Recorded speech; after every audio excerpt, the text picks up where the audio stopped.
dimulai. Ujian promosi untuk mencapai gelar doktor dalam bidang ilmu hukum bagi Saudara Yuldiana Sesa Asis dengan judul disertasi Penyelesaian Sengketa Tanah Adat berbasis kearifan lokal di bidang investasi. Rektor Universitas Hasanuddin, dalam hal ini diwakili oleh Dekan Fakultas Hukum Universitas Hasanuddin, Bapak Profesor Dr. Hamzah Halim, SH, MH, MAP, sebagai Ketua Sidang Terbuka Ujian Promosi Doktor. Ketua Sidang, promotor, kopromotor, dan para penguji dipersilahkan untuk memasuki ruang ujian. Hadirin dipersilahkan berdiri.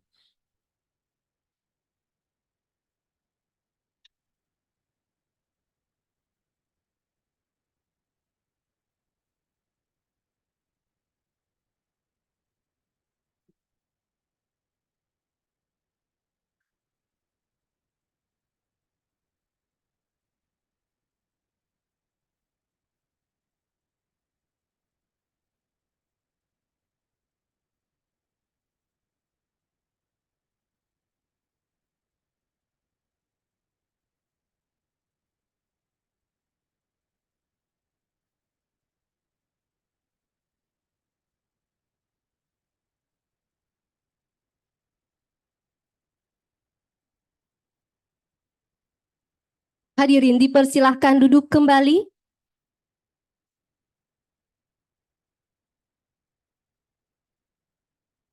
Ujian promosi ini adalah rangkaian dan tahapan-tahapan ujian yang telah dilalui Saudara Promovendus, di mana pada tanggal 22 Maret 2021 ujian proposal, pada tanggal 3 Agustus 2023 seminar hasil penelitian, pada tanggal 21 November 2023 ujian disertasi, dan pada hari ini adalah ujian terakhir untuk mencapai gelar doktor dalam bidang ilmu hukum.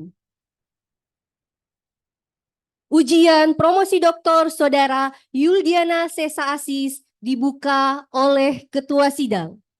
Bismillahirrahmanirrahim. Assalamualaikum warahmatullahi wabarakatuh. Selamat siang, salam sejahtera untuk kita semua. Om Swastiastu, Namo Buddhaya, salam kebajikan. Sebelum saya membuka secara resmi sidang ujian promosi doktor pada hari ini, izinkan saya mengajak kita semua untuk memanjatkan puji syukur kehadirat Tuhan Yang Maha Kuasa karena atas limpahan nikmat kesehatan, kemampuan dan kesempatan sehingga kita bisa hadir bersama dalam sidang ujian promosi doktor bagi Saudari Yuldiana Sesa Asis pada siang hari ini.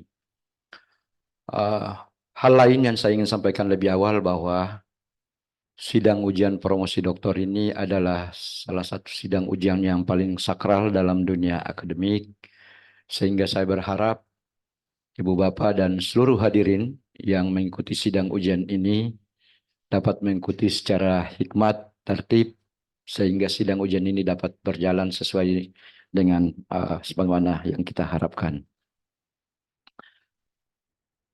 Saudara Provendus, apakah saudara telah siap secara fisik dan mental untuk mengikuti sidang ujian promosi pada hari ini? Siap, Prof. Baik, atas nama Rektor dengan ini, sidang terbuka ujian promosi doktor Saudara Yuldiana Sesa Asis, saya nyatakan dibuka.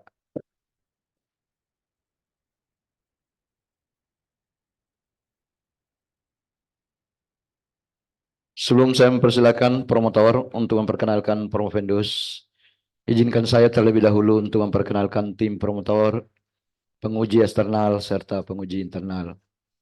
Bertindak selaku promotor yang amat terpelajar Bapak Profesor Dr. Anwar Burahima, SH, MH, samping kiri saya. Beliau adalah guru besar pada Departemen Hukum Perdata pada Fakultas Hukum Unhas.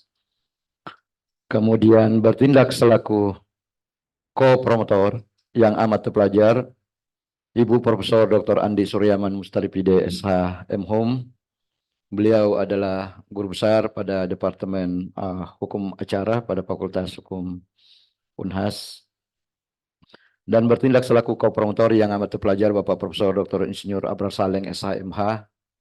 Saat ini beliau berhalangan hadir karena sementara menunaikan ibadah umroh. Mudah-mudahan beliau mengingat anak bimbingannya lagi ujian hari ini untuk didoakan dari Mekah sana. Amin ya Rob. Dan bertindak selaku penguji eksternal yang amat terpelajar yang saya hormati Bapak Profesor Dr. Imade Arya Utama SHM Hum. Beliau adalah guru besar pada Fakultas Hukum Udayana, Bali. Beliau dekan Fakultas Hukum pada masanya.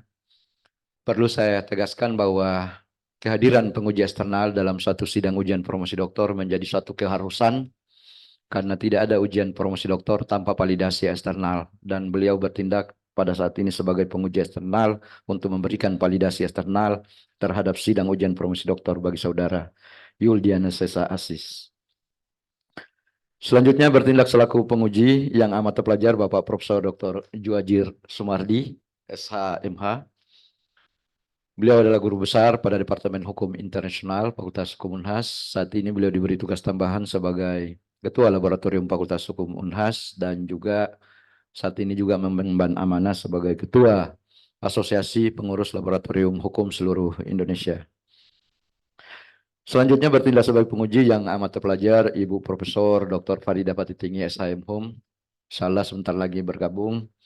Beliau adalah guru besar pada Departemen Hukum Perdata Fakultas Hukum Unhas. Saat ini diberi tugas tambahan sebagai Wakil Rektor bidang 3, yakni bidang sumber daya, alumni, dan sistem informasi.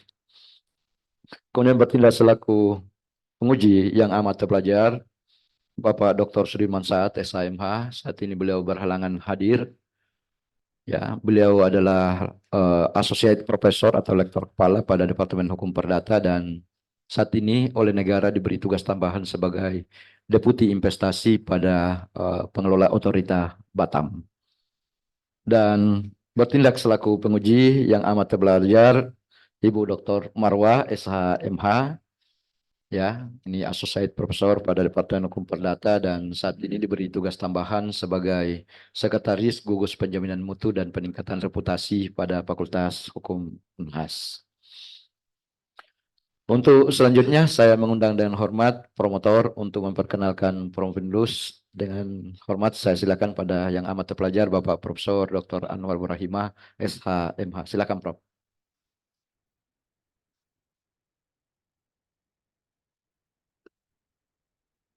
Terima kasih. Bismillahirrahmanirrahim. Assalamualaikum warahmatullahi wabarakatuh. Yang saya hormati Dekan Fakultas Hukum Universitas Hasanuddin, sekaligus bertindak sebagai pimpinan sidang. Yang saya hormati Co-Promotor Profesor Dr. Andi Suryaman Mustaribida SHMH, penguji eksternal Profesor Dr. Imade, kemudian Profesor Dr. Juajir dan Ibu Dr. Marwah, dan sebentar lagi bergabung Profesor Dr. Farida, saudara Promovendus dan seluruh keluarga yang hadir.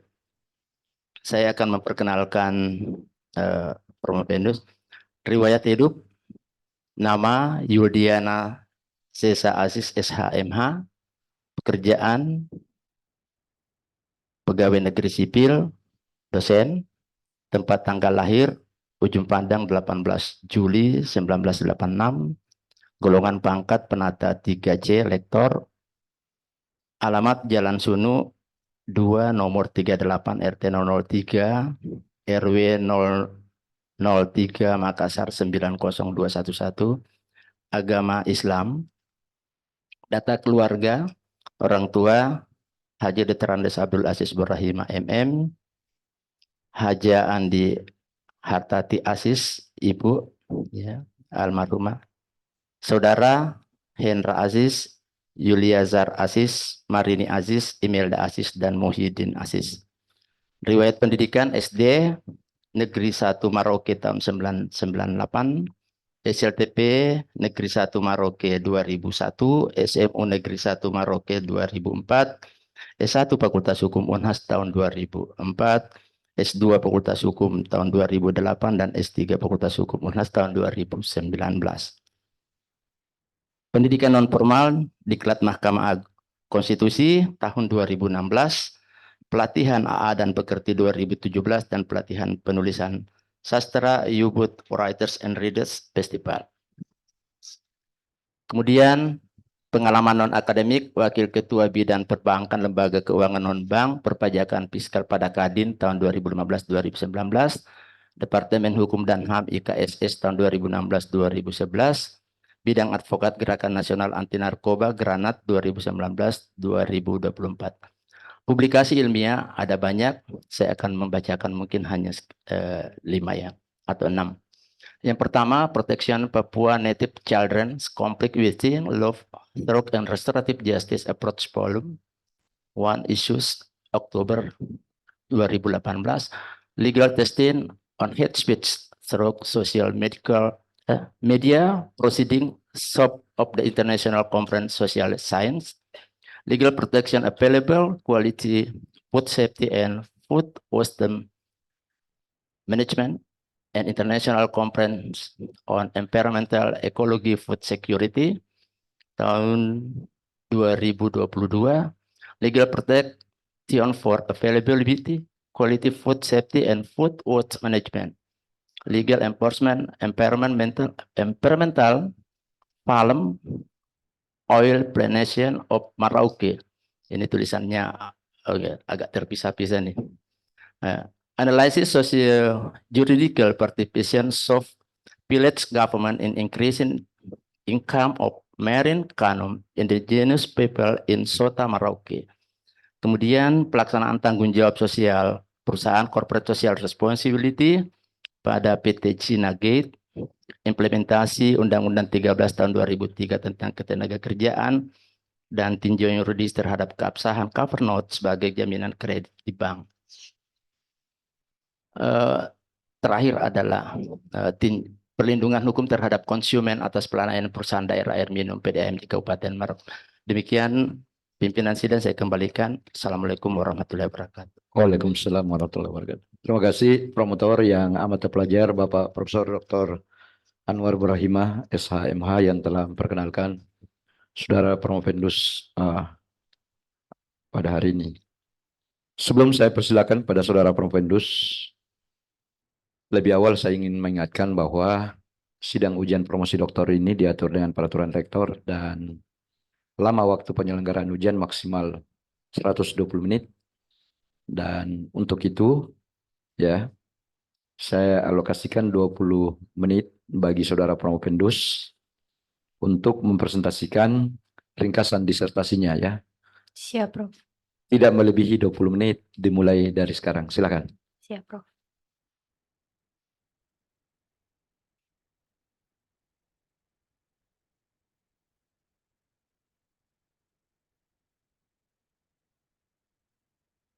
Assalamualaikum warahmatullahi wabarakatuh. Salam.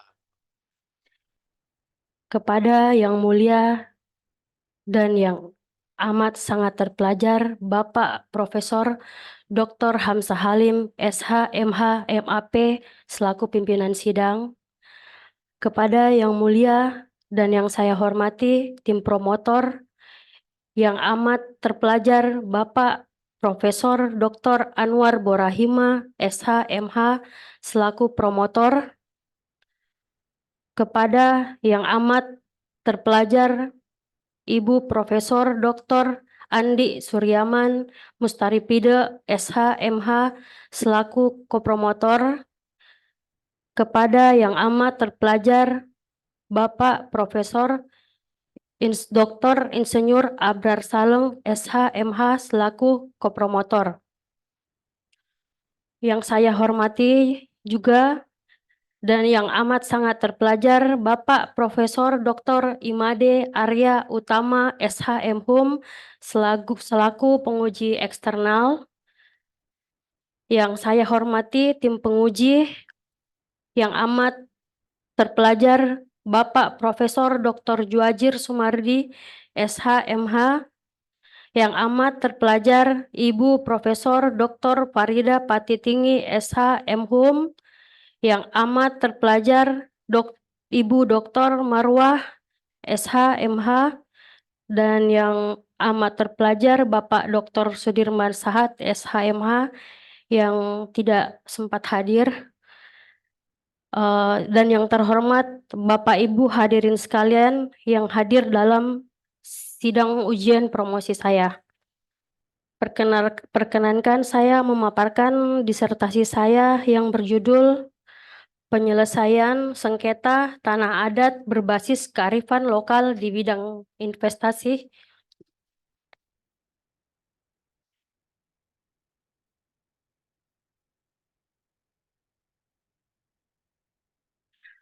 Latar belakang, adapun dasolen saya pada pertama pasal 33 ayat 3 UUD NRI 1945, pasal 18B ayat 2 UUD NRI 1945, UUPA tahun 1960, Undang-Undang Nomor 21 Tahun 2001 tentang Otonomi Khusus bagi Provinsi Papua.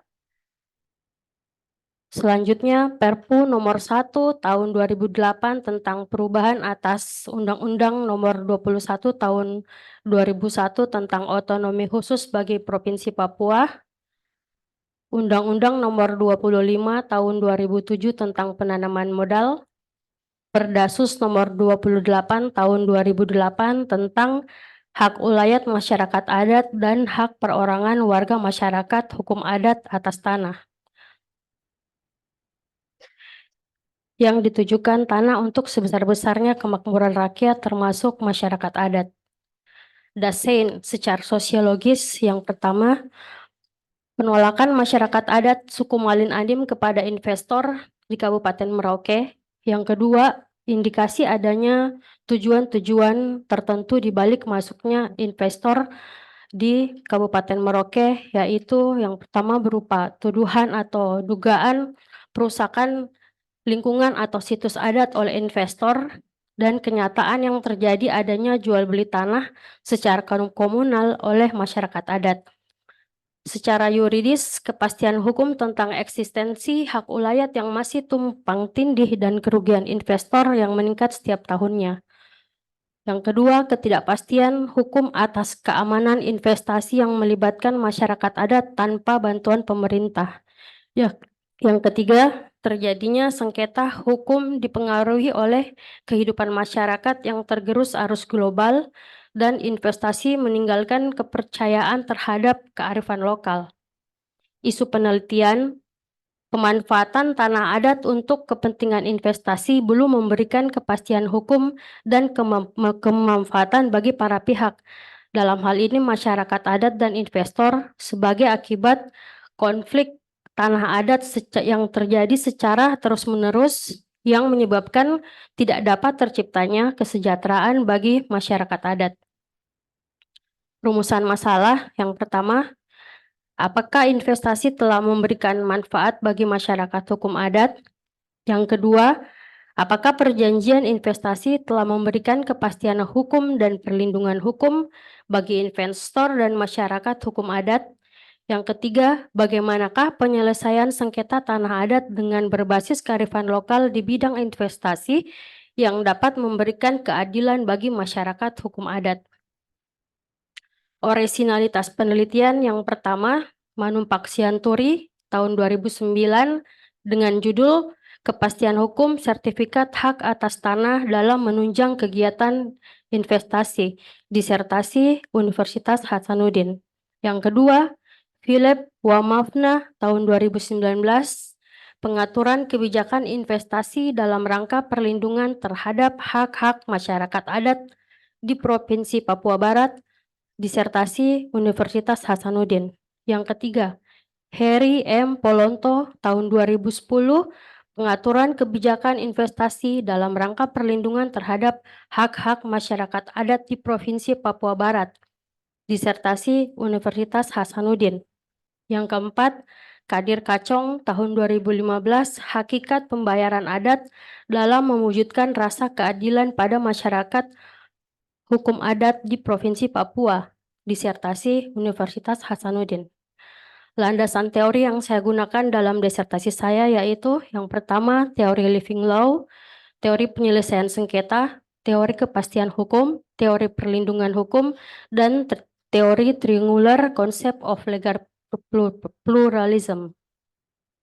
Tipe penelitian yuridis empiris, pendekatan penelitian, pendekatan filosofis, pendekatan perundang-undangan, pendekatan konseptual, pendekatan budaya, pendekatan historis, dan pendekatan kasus.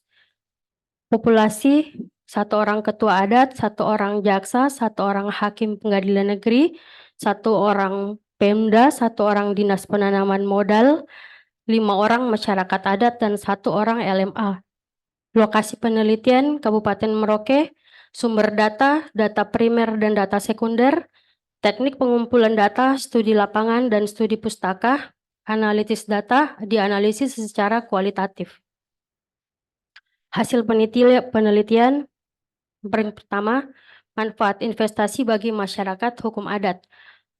Yang pertama dari aspek budayanya, tanah bagi suku Malin Anim bersifat sakral dan diyakini sebagai mama atau ibu yang melahirkan, memberi makan, memelihara, mendidik, membesarkan sampai saat ini. Sehingga bila manusia merusak alam dengan sendirinya, maka ia akan merusak dirinya sendiri.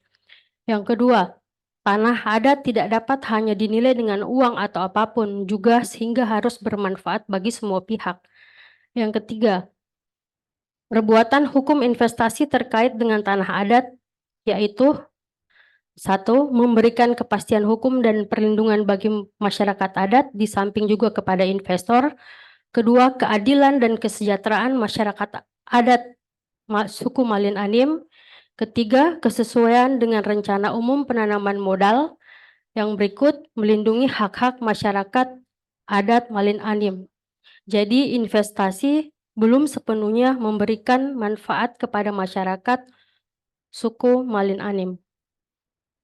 Yang kedua, perjanjian investasi memberikan kepastian hukum dan perlindungan hukum. Yang pertama, tentang syarat sah perjanjian.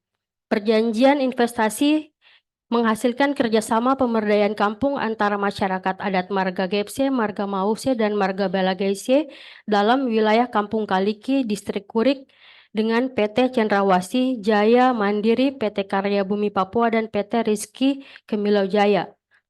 Yang kedua, implementasi perjanjian telah memenuhi syarat-syarat sahnya perjanjian, tetapi konflik terus terjadi sebagai akibat ganti rugi dan tumpang tindih hak ulayat karena ketidakpastian pemetaan partisipatif yang memuat tentang letak tanah adat, pemberian ganti rugi tidak ke pemilik asli atau marga, serta investor belum membayar lunas ganti rugi hak ulayat.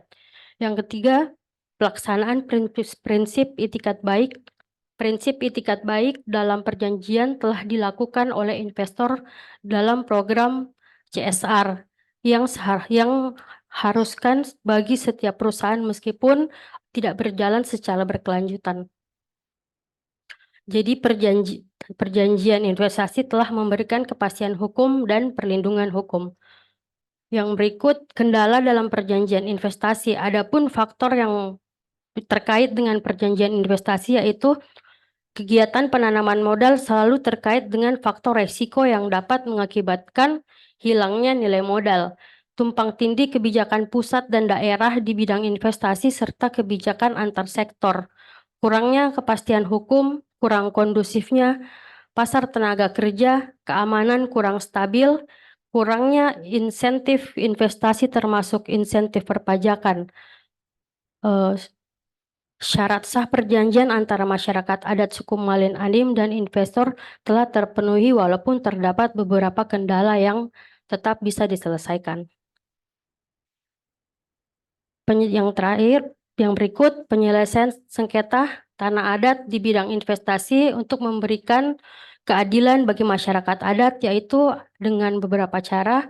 Yang pertama, negosiasi, mediasi, pembayaran denda atas pelanggaran adat, penyelesaian pelanggaran secara adat, peradilan adat, dan penyelesaian sengketa tanah adat yang bermanfaat bagi masyarakat hukum adat.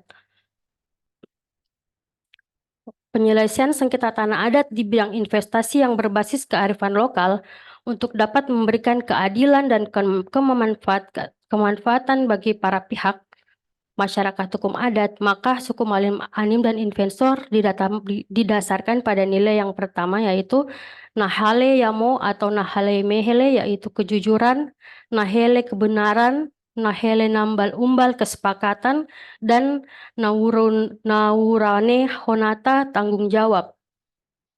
Kesimpulan yang pertama, investasi telah memberikan manfaat bagi masyarakat adat meskipun belum optimal karena terjadi pro dan kontra antara masyarakat adat dan investor sebagai akibat pemberian ganti rugi pelepasan tanah adat yang tidak sesuai pemilik marga yang sebenarnya sehingga merugikan pemilik tanah adat.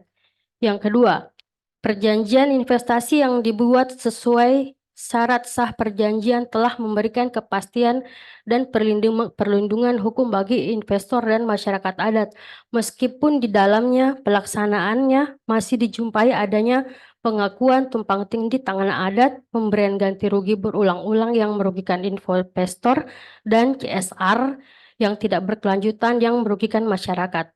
Yang ketiga, perjanjian investasi belum sepenuhnya memberikan kepastian hukum, perlindungan hukum, serta keharmonisan bagi masyarakat adat dan investor untuk investasi yang berkelanjutan, berkemanfaatan, dan berkeadilan. Sehingga dalam penyelesaian sengketa tanah adat seharusnya dilakukan dengan mendasarkan nilai-nilai kearifan lokal, seperti negosiasi, mediasi, peradilan adat, mengidentifikasi pemilik marga secara tepat dalam pembayaran tali asih, dan masyarakat adat taat terhadap kearifan lokal untuk menghindarkan arogansinya yang dapat mengganggu perusahaan, pemerintah, individu, serta menghambat upaya mewujudkan kesejahteraan bagi masyarakat hukum adat. Saran yang pertama, pemerintah, masyarakat adat, investor, tokoh agama, dan tokoh masyarakat perlu berkolaborasi dalam memberikan pemahaman kepada masyarakat adat suku Malin Anim tentang manfaat investasi. Program sosialisasi rutin bisa dilakukan jika diperlukan. 2. Pemerintah daerah dan DPRD perlu membuat pemetaan partisipatif untuk mengatasi konflik berulang-ulang terkait batas marga yang belum jelas serta membuat peraturan daerah terkait tanah ulayat untuk memberikan kepastian hukum. Ketiga, kearifan lokal suku Malin Alim termasuk totemisme dan dema harus dipertimbangkan saat peralihan tanah karena falsafah mereka untuk melindungi alam. Tempat suci yang menjadi objek investasi harus dilindungi untuk melestarikan alam. Yang keempat, pemerintah harus mengawasi pelaksanaan perjanjian investasi antara investor dan masyarakat adat untuk memastikan keterlaksanaannya. Dalam proses negosiasi, pemerintah harus memantau peralihan hak serta menjelaskan manfaat investasi bagi masyarakat adat. Hal ini penting karena perjanjian investasi seringkali melibatkan fasilitas seperti infrastruktur, tempat peribadatan, beasiswa, pendidikan, dan tempat musyawarah. Yang kelima, investasi bermanfaat untuk meningkatkan perekonomian dan kesejahteraan masyarakat adat, sehingga diperlukan peraturan daerah tentang investasi untuk menciptakan kepastian hukum bagi investor dan perlindungan hak-hak adat masyarakat suku Malin Anim. Terima kasih atas kesempatan yang diberikan kepada saya. Waalaikumsalam warahmatullahi wabarakatuh. Waalaikumsalam warahmatullahi wabarakatuh. Terima kasih Saudara Profendus yang telah memanfaatkan waktu sangat efektif, tersisa 3 menit dari 20 menit yang dialokasikan. Sebelum saya mempersilakan kepada promotor, co-promotor, dan para penyanggah untuk mengajukan sanggahan, lebih awal saya ingin mengingatkan kembali bahwa sidang ujian promosi doktor ini dibatasi waktunya oleh peraturan rektor, sehingga saya berharap semua tim penilai bisa memanfaatkan waktu tidak lebih dari 5 menit, dikecualikan bagi penguji eksternal. Memang pengaturannya begitu, namun mohon dengan sangat Prof untuk dapat menyesuaikan. Baik, kesempatan pertama saya mengundang dengan hormat co-promotor yang amat terpelajar, Ibu Profesor Dr. Andi Suryaman Mustaripide SHM Hum. Silakan Profesor. Terima kasih. Assalamualaikum warahmatullahi wabarakatuh. Waalaikumsalam warahmatullahi wabarakatuh. yang saya hormati Bapak Profesor Dr. Hamzah Halim SHMH sebagai Ketua Sidang Promosi Doktor pada hari ini. Yang amat sangat terpelajar Bapak Profesor Dr. Anwar Burahima SHMH selaku promotor. Yang amat sangat terpelajar Profesor Dr. Imade Arya Utama SHM Hum yang kali ini selaku penguji eksternal. Selamat datang Prof. Yang amat sangat terpelajar Profesor Dr. Juwajir Sumardi SHMH selaku penguji. Dan kepada yang amat terpelajar Dr. Marwa SHMH. Dan Prof. Farida sedang menuju oh sorry, saya mohon maaf Prof. Profesor Dr. Farida Patitinggi SHM Hum selaku penguji yang tadi saya mohon maaf Prof. Karena saya tidak melihat. Ya, baik. Saya selaku kopromotor tentu mengapresiasi kepada saudara Promovinda Yudiana Sesa. Terima Ya. kasih, Prof. Yudiana Sesa Asis Iya, ya. Prof. Baik, apresiasi mungkin ya tentu saja tak kalah penting harus saya berikan karena saudara Promovinda telah sampai dan berdiri di podium terhormat ini. Ya. Ada sebuah kerja keras telah dilewati sampai di titik ini. Yang pasti sebuah hasil itu tidak pernah berkhianat atas kerja keras saudara Yudiana. Baik, saudara Promovenda, judul saudara menyelesaikan sengketa tanah adat berbasis kearifan lokal dalam bidang investasi. Basis kearifan lokal itu merupakan personifikasi nilai sakral hukum adat kita. Ya.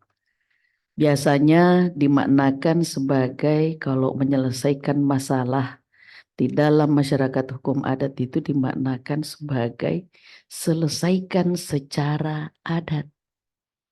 Seperti itu.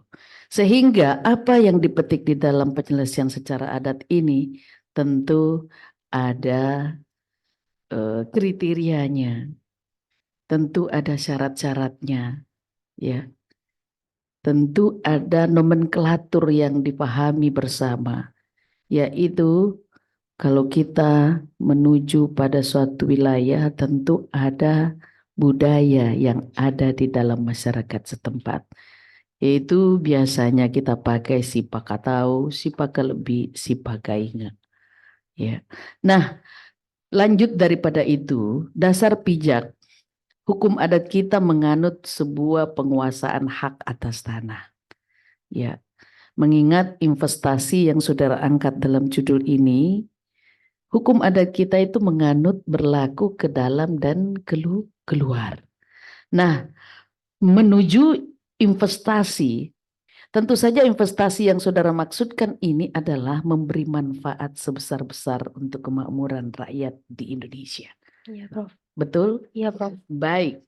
Kalau demikian adanya, tujuan objektif kemakmuran sebesar-besar kemakmuran rakyat ini, saudara Promovenda, yang pasti saya ingin saudara Promovenda, relakah atau setujukah Anda investasi itu terjadi dengan tujuan yang tadi untuk sebesar-besar kemakmuran rakyat? Setuju? Setuju, Prof. Setuju, tetapi dengan sebuah konsekuensi. Karena bagaimanapun juga masuknya orang luar masuk ke wilayah kita itu adalah suatu konsekuensi yang sangat besar. Bisa jadi setelah ada investasi maka wajah wilayah kita terobok-obok. Ya. Nah, dengan demikian, saudara Promovenda, saya ingin katakan bahwa tentu tujuan tadi bisa tercapai, tapi produktivitas yang akan kita dapatkan ya, seperti itu. Nah, kalau begitu, apa konsep saudara menuju pada produktivitas yang memadai atau meningkatkan perekonomian masyarakat di Indonesia, khususnya di Papua ya, Papua. Silakan. Terima kasih atas pertanyaan yang telah diberikan kepada saya. Izinkan saya untuk menjawab, Prof. Eh, bahwa sebenarnya investasi bertujuan sangat baik untuk kemakmuran dan kesejahteraan rakyat. Tetapi perlu diingat bahwa ada yang dinamakan yang pertama hak bangsa, hak menguasai negara, hak ulayat, dan hak individual. Tentunya sangat sangat sangat boleh investor masuk, tapi harus jelas dulu seperti ada multiplayer efek apa yang akan ada di dalam negara yang tempat masuknya investor itu. Terus bagaimana perlindungannya kepada khususnya sekarang yang terjadi khusus di wilayah Kabupaten Merauke untuk suku Malin Anim sendiri tentang masyarakat hukum adatnya seperti apa? Apakah sebenarnya masuknya investasi sudah ada kesiapan atau belum? Atau mereka sudah siap atau sebenarnya mereka ini belum siap sama sekali. Jadi sebenarnya boleh masuk tapi dengan catatan harus dilihat yang tadi Prof, hak bangsa Indonesia yang pertama, hak ulayat dan bagaimana hak menguasai negara untuk Oke, saya menata mengerti itu, maksud Prof. Anda bahwa Anda memprioritaskan pada kata hak bangsa Indonesia. Iya, Prof. Artinya ada penghormatan terhadap bangsa ini.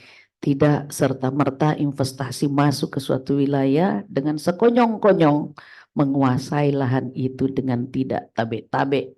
Ya, Iya, Prof. seperti itu. Itulah mungkin yang saudara maksudkan multiplier effect ya. Nah baik, kalau begitu, saudara mengangkat teori di dalamnya itu adalah the living law theory.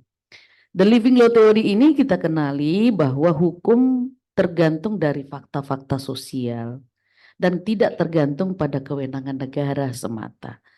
Nah, yang saya ingin sampaikan kepada saudara, bagaimana saudara mengcombine antara hukum yang hidup di dalam masyarakat ini sebagaimana Anda ngangkat tentang teori the living law. Kemudian Anda juga mengangkat dengan teori Trengler concept of legal pluralism. Ya. Yang mana di sana kita dapati bahwa ada beberapa hukum atau tipe hukum utama, yaitu hukum yang diciptakan oleh masyarakat, ya, yang dikenal dengan Triangle of the Society, lalu kemudian hukum yang diciptakan oleh negara, the Triangle of the State, dan hukum yang timbul melalui nilai dan etika. Itu ada 3 di situ yang dikenali dengan the Triangle of Natural Law. 3 hal ini bagaimana saudara mengcombine?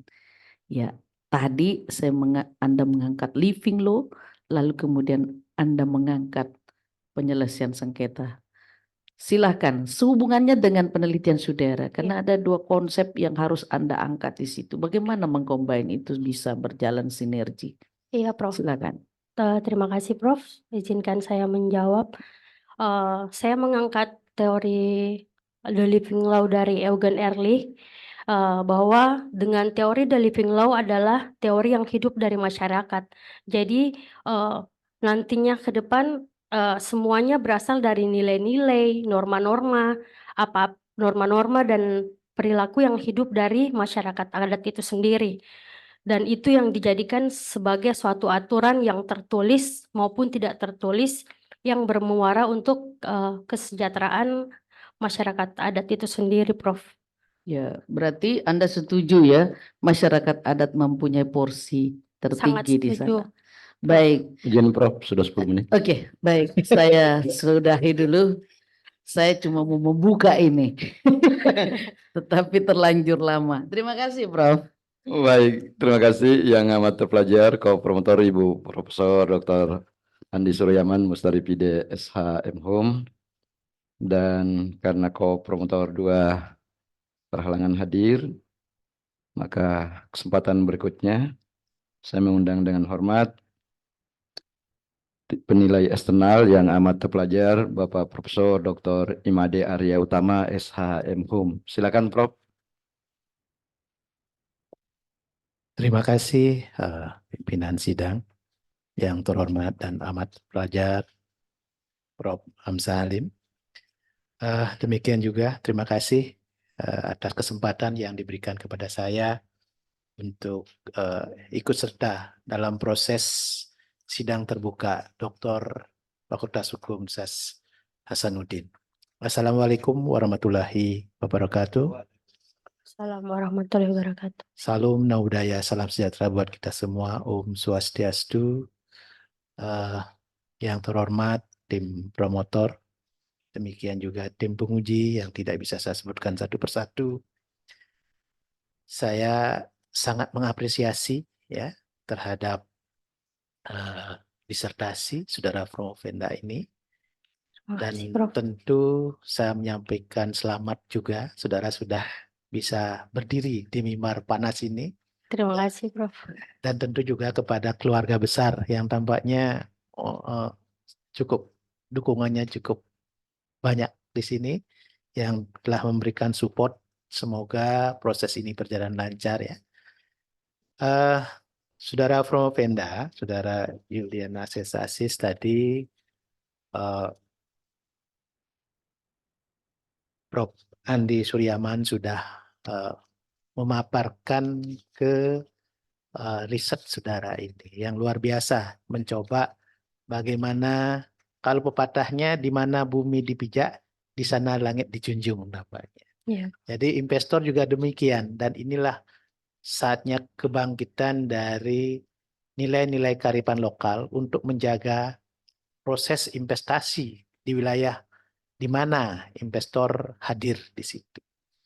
Dan ini sangat menarik, terutama di dalam menemukan solusi di dalam hal terjadinya sebuah persoalan hukum, baik itu sengketa hukum dan lain sebagainya antara investor dengan masyarakat hukum adat. Ini sebuah pemikiran yang saya kira sangat bermanfaat dari disertasi ini di dalam menemukan solusi. Artinya investasi tidak salah, tetapi jangan juga seperti tadi mengobok-obok wilayah di mana investasi itu dilakukan. Nah, terkait dengan pemikiran-pemikiran saudara, tadi sudah juga disebutkan, saya ingin mendapatkan suatu, ya istilahnya declare lah. Jadi ini kan ada tadi sudah disebutkan pemikiran triangular concept of legal pluralism. Itu sangat menarik gitu. Tetapi saya ingin membumikan dalam konteks penyelesaian sengketa yang ada di masyarakat adat dengan investor, ya. Itu dengan teori yang saudara terapkan dalam disertasi ini, bagaimana pelaksanaannya? Apakah ini bisa menjadi salah satu solusi ya di dalam menyelesaikan persoalan sengketa tanah adat di Kabupaten Merauke? Silakan. Terima kasih Prof. Made atas pertanyaan yang diberikan kepada saya. Mohon izinkan saya menjawab konsep triangular concept of legal pluralism, yaitu hukum negara, hukum masyarakat, dan hukum alam. Menurut saya dari tiga konsep yang yaitu triangle of the society, triangle of the state, dan triangle of the natural law, bahwa sebenarnya dalam hal hukum dalam hal teori yang dilakukan oleh Wernerske itu dia seperti kayak segitiga begitu, Prof. Jadi ada unsur sosial di mana itu yang dimaksudkan dengan society, di mana ada negara untuk mengatur daripada misalnya kebijakan atau peraturan, dan di mana ada alam, di mana bisa menjadi pluralitas, di mana tidak bisa sebenarnya dipisahkan antara antara ketiga ini, Prof, yang dimaksud dari triangle of the hukum triangle of realism. Iya, Prof. Baik, saya ingin lebih dalam Lebih lagi, dalam lagi, Prof. ya, khususnya di masyarakat suku Malin Anim, ya.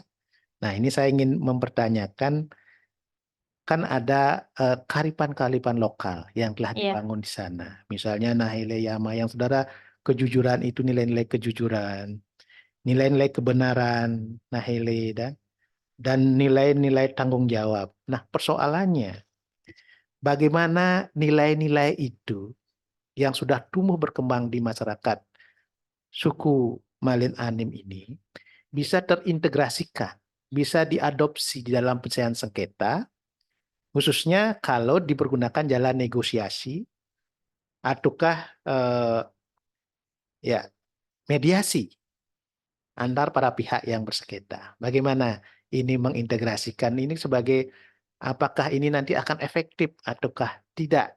Padahal nilai-nilai sudah terbangun di sana yang sudah disampaikan tadi. Tapi khusus dalam konteks kondisi suku Malin Anim yang saudara teliti. Silakan. Ya, terima kasih, Prof. Untuk dalam suku Malin Anim sendiri, memang mempunyai beberapa tata cara pelepasan tanah adat. Salah satunya adalah kesepakatan. Nah, kesepakatan ini saya rasa kesepakatan ini relevan dengan misalnya kajian mediasi dan keadilan substansif dalam kearifan lokal yang ada dalam teorinya Warner Mensky, Prof, menurut saya. Jadi dari nilai-nilai yang tumbuh di masyarakat ini terus dijadikan misalnya suatu aturan misalnya di LMA atau di ketua adat, mereka menerapkan itu dan itu menjadi pegangan yang betul-betul harus diterapkan dalam hal proses, entah itu pelepasan tanah secara adat ataukah memang berkaitan dengan pengadaan tanah untuk kepentingan umum bagi pemerintah. Nilai-nilai itu sudah terimplementasikan, sudah di. Sudah terimplementasikan, Prof. Baik. Nah, yang terakhir, terkait dengan saran, terkait dengan pemetaan partisipatif, ini tentu sangat menarik ya. Iya, Prof. Sebagai saran saudara di dalam untuk meminimalisir terjadinya konflik.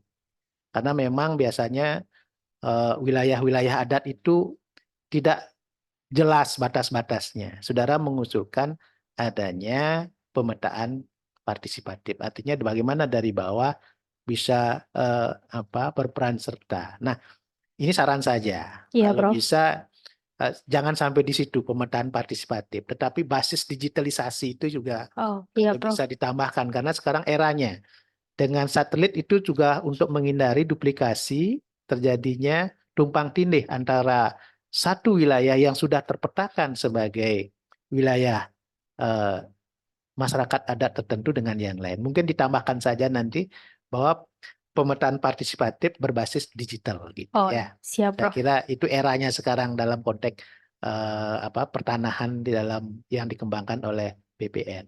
Saya kira itu pimpinan sidang. Terima kasih. Terima Dan kasih, waktu saya Prof. kembalikan kepada pimpinan sidang. Baik, terima kasih penilai eksternal yang amat terpelajar Bapak Profesor Dr. Imade Arya Utama, SHM Hum. Saudara Profendus, saya kira saran yang terakhir tadi itu sangat penting untuk diakomodir ya, demi kesempurnaan output dari disertasi saudara ya. Beberapa hal tadi coba digali oleh beliau termasuk relevansi teori dengan problem yang saudara angkat. Ya, saya kira menjadi catatan untuk kemudian bisa dipertajam lagi seperti apa teori itu kemudian digunakan untuk membedah persoalan yang diteliti. Terima kasih, Prof. Kesempatan selanjutnya saya mengundang dengan hormat yang amat terpelajar Bapak Profesor Dr. Djwajir Sumardi, SHMH. Silakan, Prof. Ya. Baik, terima kasih Yang amat terpelajar Bapak Profesor Dr. Hamzah Halim SH MAP selaku pimpinan sidang ujian terbuka, Saudara Promovenda, kemudian tim promotor dan khusus penguji eksternal, yang amat terpelajar Bapak Profesor Dr. Imade Arya Utama, tim penguji internal, audiens, Assalamualaikum warahmatullahi wabarakatuh. Ya, salam sejahtera untuk kita semuanya. Om Swastiastu, Namo Buddhaya, salam kebajikan. Saudara Promovenda, saya memberikan apresiasi yang luar biasa karena saudara mencoba untuk mengangkat dan membangkitkan nilai-nilai adat. Bahwa perlu saya informasikan kapasitas saya juga sebagai Ketua Dewan Pendiri Lembaga Komunikasi Pemangku Adat seluruh Indonesia. Oleh karena itu, maka adat tradisi budaya ini harus tetap menjadi suatu kekuatan fundamental bagi negara ini. Tidak boleh dilakukan dekonstruksi, tetapi konstruksi yang ada itu harus dipertahankan. Walaupun sebenarnya tadi disampaikan oleh Profesor Suryaman bahwa hukum adat kita itu bisa berlaku ke dalam dan keluar. Keluar artinya apa? Artinya tetap membuka, ada peluang untuk investasi. Tetapi kehadiran investasi itu harus tetap memberikan kontribusi yang penuh dan menyeluruh bagi masyarakat adat. Nah, pertanyaan saya, dalam rangka pengadaan tanah untuk kegiatan investasi yang menggunakan tanah-tanah dari masyarakat adat yang ada di Papua, selama ini selalu menimbulkan problematika. Ya, selalu di dalam penelitian saudara selalu nampak tidak ada suatu penyelesaian yang bisa penuh dan menyeluruh sehingga timbul konflik-konflik yang tentunya juga harus diselesaikan berdasarkan ketentuan-ketentuan yang berbasis pada kearifan lokal. Pertanyaan saya, apa yang menjadi penyebab utama sehingga proses pengadaan tanah untuk kegiatan investasi di Papua sana belum mampu memberikan suatu kepastian bagi investor dan juga bagi masyarakat adat? Silakan itu dulu. Terima kasih Prof atas pertanyaan yang diberikan. Izinkan saya menjawab pertanyaannya Prof. Sebenarnya tentang kenapa tidak ada kepastian itu dikarenakan karena yang pertama ada tumpang tindih hak ulayat. Jadi yang menerima kompensasi itu bukan dari atau tali asi bukan dari marga aslinya. Terus yang kedua ada sebagian masyarakat yang sebenarnya pro dengan kontra tentang masuknya investasi. Terus yang ketiga menurut mereka ada CSR yang selama ini dijalankan itu tidak berkelanjutan, dan yang pastinya dan yang terakhir mereka merasa belum sejahtera dan belum Ya. makmur. Itu, Baik, Prof. berarti konsep investasi yang dihadirkan di masyarakat Papua itu tidak kompatibel dengan konteks hukum adat yang ada di sana. Seolah-olah investasi ini berjalan dengan konsepnya sendiri tanpa harus menyesuaikan dengan kondisi kearifan lokal yang ada di sana. Padahal menurut masyarakat hukum adat di Papua, konsepnya adalah tanahku adalah ibuku. Dialah yang menghidupi selama ini mulai dari lahir hingga mati dan dia harus ditanam dan dikubur di tanah itu. Nah, itulah yang semestinya harus dijadikan dasar bagi konsep investasi yang harus hadir di Papua tadi itu, supaya apa? Supaya investasi yang hadir itu tidak mengabaikan hubungan antara masyarakat Papua dengan tanahnya tadi itu. Tetapi di sini dia mau lepaskan. Ya kan? Dia bebaskan. Nah, konsep pembebasan lahan itulah yang menjadi inti permasalahan. Padahal tidak boleh ada konteks pembebasan hak atas tanah. Tetapi bagaimana pengelolaan hak atas tanah? Nah, itulah yang harus diarahkan ke situ. Pengelolaan. Nah, terakhir, karena waktu, PP 18 2021 itu menegaskan bahwa tanah-tanah ulayat itu harus didaftarkan.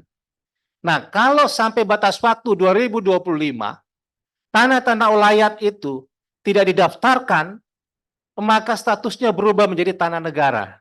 Bagaimana pandangan Saudara Promopenda terkait dengan aturan hukum ini? Silakan. Terima kasih Prof atas pertanyaan saya.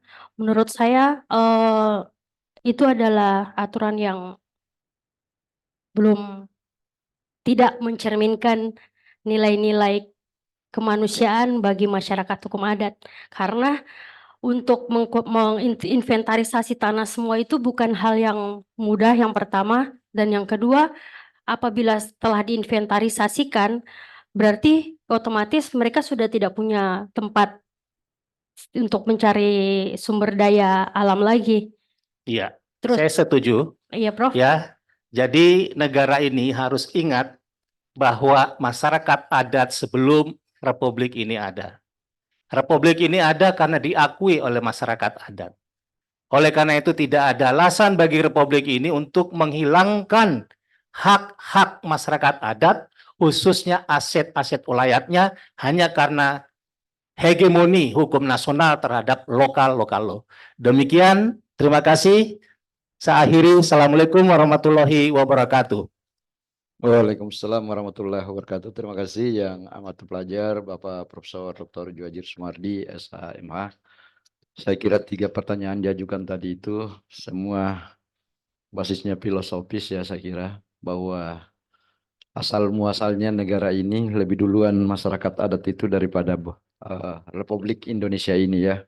Nusantara lebih duluan ya. Itu. Ini yang bicara tadi ini perwakilan dari seluruh Nusantara gitu. Besok nanti dilihat suaranya seperti apa. Terima kasih Profesor. Kesempatan berikutnya saya mengundang dengan hormat yang amat terpelajar Ibu Dr. Marwah SHMH. Silakan. Baik, Prof. Terima kasih. Assalamualaikum warahmatullahi wabarakatuh. Warahmatullahi wabarakatuh. Terima kasih atas kesempatan yang diberikan oleh Ketua Sidang yang terhormat Bapak Profesor Dr. Hafsa Halim SHMH MAP. Selaku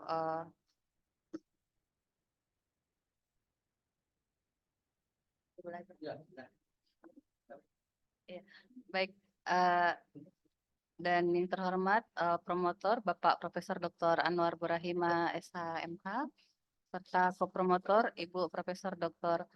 Andi Suryaman Mustari PD SHMH, penguji eksternal yang hadir Bapak Profesor Dr. Imade Arya Utama SHMH.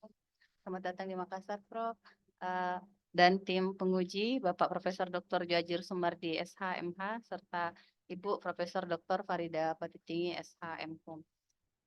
Saudari Promovendus. Iya, Prof. Saya sama dan sepakat dengan penguji sebelumnya. Saya juga sangat mengapresiasi karya saudara mengenai konsep penyelesaian sengketa adat di bidang investasi berbasis kearifan lokal. Nah, hal ini tentunya sangat diharapkan oleh masyarakat hukum adat. Namun dari beberapa informasi kalau kita melakukan penelusuran bahwa salah satu kendala investasi di Provinsi Papua itu adalah mengenai kepatuhan masyarakat adatnya pada tahap pelaksanaan perjanjian. Karena perjanjian yang telah disepakati oleh pemuka hukum adat pada saat kontraktual, pada saat perjanjian itu belum tentu diakui oleh keturunannya. Nah, menurut Promovendus, mengingat perjanjian investasi ini sifatnya jangka panjang, ya, bagaimana meyakinkan atau konsep apa yang Promovendus bisa tawarkan untuk meyakinkan investor bahwa kesepakatan yang akan disepakati dan dituangkan di dalam perjanjian investasi nantinya ini memiliki kepastian hukum dan akan mengikat tokoh masyarakat hukum adat beserta keturunannya. Silakan. Terima kasih kepada Ibu Dr. Marwah atas pertanyaan. Izinkan saya menjawab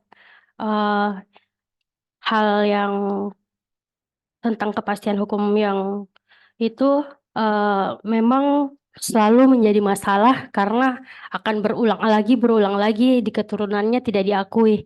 Ya, mungkin kalau dari konsep menurut saya yang pertama sebenarnya pemerintah daerah harus secepatnya membuat kebijakan yaitu berupa perda. Misalnya untuk namanya mungkin perda dulu pernah ada tapi sama sekali belum disahkan namanya perda tanah abadi tapi belum disahkan. Dan yang kedua mungkin dalam hal internal antara perusahaan dan masyarakat adat sendiri seperti tadi yang telah dikatakan tentang digitalisasi mungkin ke depannya untuk hal syarat sah perjanjian bukan hanya tertulis saja mungkin tapi ditambahkan berupa digitalisasi berupa mungkin perekaman saat perjanjian atau foto yang pasti saat perjanjian seperti itu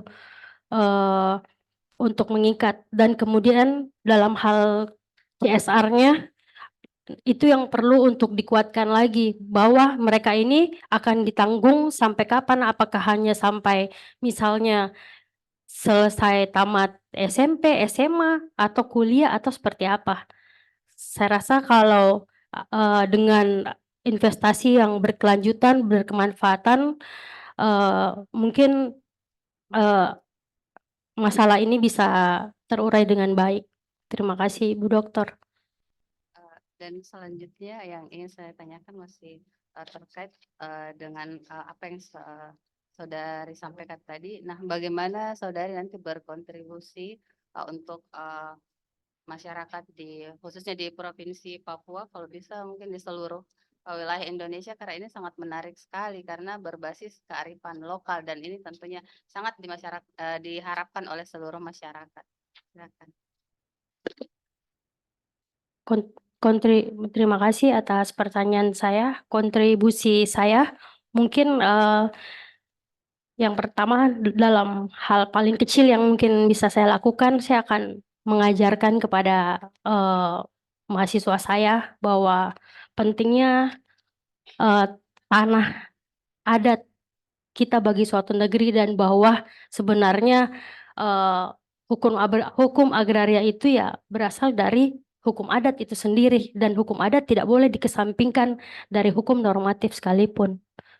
Dan mungkin untuk lebih kontribusi ke depannya mungkin akan sharing dengan stakeholder, saling sharing dengan teman sejawat dan mungkin akan membuat tulisan atau jurnal. Mungkin seperti itu, Bu. Jadi menarik sekali khususnya tadi yang terkait dengan bagaimana perjanjian investasi ini bisa memberikan kontribusi bukan hanya ke pendapatan tetapi juga ke pendidikan ya, tingkat pendidikan yang nanti akan diharapkan generasi penerusnya tentu akan mindsetnya sudah bisa berubah khususnya terkait dengan kepatuhan terhadap apa yang sudah dituangkan di dalam perjanjian investasi yang sudah disepakati sebelumnya oleh mungkin ayahnya atau tokoh adat sebelum generasinya seperti itu. Baik, cukup Prof. Terima kasih atas kesempatan yang diberi. Baik, terima kasih yang amat terpelajar Ibu Dr. Marwa SHMH. Saya kira menarik ya apa yang dikemukakan beliau bahwa nilai adat yang hari ini ada itu tidak mutlak harus tetap sama pada waktunya nanti. Karena Anda menggunakan teori living law ya. Iya, Prof. Hukum yang hidup, berkembang, ya seiring dengan perkembangan Iya, Prof. masyarakatnya kan. Iya, Prof. Gitu. Jadi sesuatu yang tidak tabu untuk berubah gitu. Bahkan justru menurut saya mestinya memang mengikuti kebutuhan masyarakatnya gitu. Iya, Ya Prof. kan seperti itu. Nah, tersisa satu penguji, tapi biasanya yang terakhir itu kalau tidak kehabisan pertanyaan sekali banyak gitu. Ya, tergantung doanya Prof. Fendus. Dan untuk itu saya mengundang dengan hormat yang amat terpelajar Ibu Profesor Dr. Farida Patitingi SHM Hum. Silakan Prof. Ya baik, terima kasih Pak Dekan selaku pimpinan sidang yang saya hormati seluruh tim penguji, tim promotor, khususnya penguji eksternal, Bapak Profesor Dr. Rimada Arya Utama. Makasih banyak Prof, baru ketemu lagi. Sudah cukup lama, Alhamdulillah. Baik, pertama tentunya saya juga memberikan apresiasi kepada Sesa ya. Panggilannya siapa? Sesa, Prof. Sesa ya, Iya. ya. Sesa, alhamdulillah pada hari ini sudah dapat berdiri di mimbar panas katanya ya. Ya. Panas nggak? Panas, Prof. Nah ini dingin sekali rasanya. Ya, selamat. Alhamdulillah. Alhamdulillah. Itu semua karena ridho Allah ya. Karena doa-doa orang tua dan seluruh kerabat yang ada. Dan tentu juga karena kebaikan dan dukungan yang luar biasa dari tim promotor ya. Dan juga pimpinan fakultas dalam hal ini Pak Dekan, sehingga saudara dapat memperoleh izin, dapat ujian disertasi pada hari ini. Alhamdulillah. Ujian promosi maksud saya. Baik, menarik memang kalau kita bicara hukum adat. Ya, jadi salah satu ciri hukum adat itu kan mudah menyesuaikan diri. Ya, jadi karena mudah menyesuaikan diri, maka tentu memang sifat hukumnya ini harus mampu dijalankan oleh aktor-aktor hukumnya. Ya, ya karena kadang-kadang sifat hukumnya seperti itu, tapi aktornya tidak mau berubah. Orang-orang hanya mungkin masih susah menyesuaikan diri, ya seperti itu. Nah itu juga memang harus dipahami karena ke depan ya memang kalau kita lihat Papua lah yang begitu kuat ya sampai hari ini masih berpegang atau bersandar pada hukum adat ya.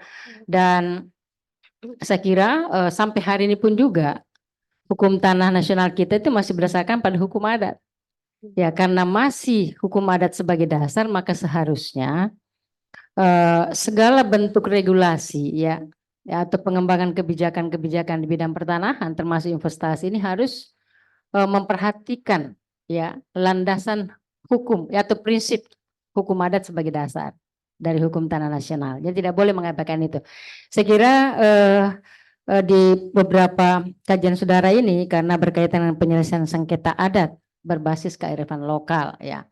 Ya kalau kita melihat beberapa penyelesaian yang efektif, berdasarkan hasil riset juga ya. Rupanya penyelesaian itu sudah bergeser ya, pola penyelesaian hukum adat yang tadinya sangat efektif, artinya setelah disetujui oleh kedua belah pihak dan dihadiri oleh disaksikan oleh pimpinan atau ketua adat, itu sudah bisa diterima oleh masing-masing kedua belah pihak. Tapi sekarang sudah mulai bergeser. Itu walaupun sudah disepakati, itu nanti ada lagi yang lain yang mempersoalkan. Jadi akhirnya kekuatan tadi itu ya magis religiusnya itu kemudian menjadi lemah. Ya, nah ini mungkin karena pengaruh perkembangan zaman. Ya, ini pun juga yang harus diperhatikan oleh masyarakat kita ya. Ya, bahwa memang ada perubahan-perubahan, ada transformasi ya. Ya, dari memang tadinya semua berbasis pada hukum adat dan nilai-nilai kearifan ini bergeser. Dan itu harus dipahami secara menyeluruh. Dan itu tadi yang saya katakan bahwa prinsip-prinsip dasar dari hukum adat itu harus tetap dapat dijalankan dengan baik. Ya tergantung pemahaman dan sikap dari para aktor itu ya memahami hukum. Nah satu saja pertanyaan saya ya. Pertanyaan saya karena waktu ya ini sudah sore banget. Di sini saudara menyatakan bahwa masyarakat hukum adat itu membutuhkan investasi. Namun manfaatnya belum dirasakan maksimal ya. Kira-kira langkah usulan saudara sebagai rekomendasi ke depan supaya investasi ini dipandang sebagai satu kebutuhan dasar juga untuk memberikan kebermanfaatan besar bagi masyarakat seperti apa? Ya, silakan. Ya, terima kasih atas pertanyaan dari Prof. Farida. Saya akan menjawab. Sebenarnya yang saya inginkan adalah investasi yang berkelanjutan, berkemanfaatan, dan saya ingin bahwa bagaimana agar kesejahteraan bisa tercapai, yaitu dengan melibatkan masyarakat sendiri sebagai, menurut saya, ikut dalam kegiatan investasi tersebut. Sebagai contoh, masuk dalam kepemilikan saham. Menurut saya, karena mereka merasa bahwa mungkin gangguan ini sudah tidak ada lagi karena mereka merasa di sini kami juga ada, perusahaan ini kami juga ada, profit kami juga punya. Mungkin seperti itu, Prof. Dan kemudian Ya, oke, Ha- tadi menarik itu yang saham-saham tadi itu ya. dan Ya, tapi ini harus jelas karena biasanya menjadi sumber konflik itu adalah siapakah sesungguhnya pemilik dari tanah adat ini, ya. ya, Prof. Ya, jadi pemilik dalam arti siapa yang diberi kewenangan untuk mengelolanya. Kalau dalam masyarakat hukum adat sebagai satu kelembagaan, tentu oleh pimpinannya atau struktur masyarakat hukum adatnya itu ya, ketuanya yang harus bertanggung jawab dan mempunyai kewenangan, tapi atas nama seluruh masyarakat hukum adat, bukan milik pribadi. Ya, Prof. Nah, ini juga yang harus dipertegas di internal masyarakat hukum adat kita, kan itu konfliknya sebenarnya dari situ, ya. Iya, Prof. Ya, apalagi nanti misalnya keturunan-keturunannya begitu. Ya, saya belum dapat bagian dari situ. Ya, dulu kan nenek saya yang jual. Nah, sekarang saya juga berhak menuntut itu. Padahal itu sudah dijual oleh orang yang berhak. Iya, Prof. Tidak ada lagi tuntutan-tuntutan, tapi kan selama ini seperti itu yang terjadi. Jadi itu memang perlu ada penegasan, ya, pemahaman menyeluruh terhadap bagaimana sesungguhnya makna atau pemaknaan atau penilaian dari masyarakat hukum adat terhadap tanah dan lingkungan hidupnya seperti itu ya, Lebensraumnya. Saya kira tidak usah dikomentari lagi. Ya, Siap. selamat buat saudara. Terima kasih. Saya kembalikan kepada Terima kasih, pimpinan Prof. sidang. Pak Dekan, terima kasih. Assalamualaikum warahmatullahi wabarakatuh. Waalaikumsalam warahmatullahi wabarakatuh. Terima kasih banyak yang amat terpelajar Ibu Profesor Dr. Farida Fatitinggi, SHM yang telah memanfaatkan waktu dengan sangat efektif dan efisien. Dan Promovendus sudah dilarang untuk mengomentari, saya juga tidak akan mengomentari dan langsung mempersilakan kepada promotor untuk kemudian merespon proses dialektika antara saudara Promovendus dengan seluruh tim penilai. Untuk itu saya mengundang dengan hormat promotor yang amat terpelajar, Bapak Profesor Dr. Anwar Brahima, SHMH. Silakan, Prof. Terima kasih pimpinan sidang. Bismillahirrahmanirrahim. Assalamualaikum warahmatullahi wabarakatuh. Yang saya hormati pimpinan sidang, Pak Dekan, Profesor Dr. Hamzah Halim SHM HMAP, tim promotor Prof.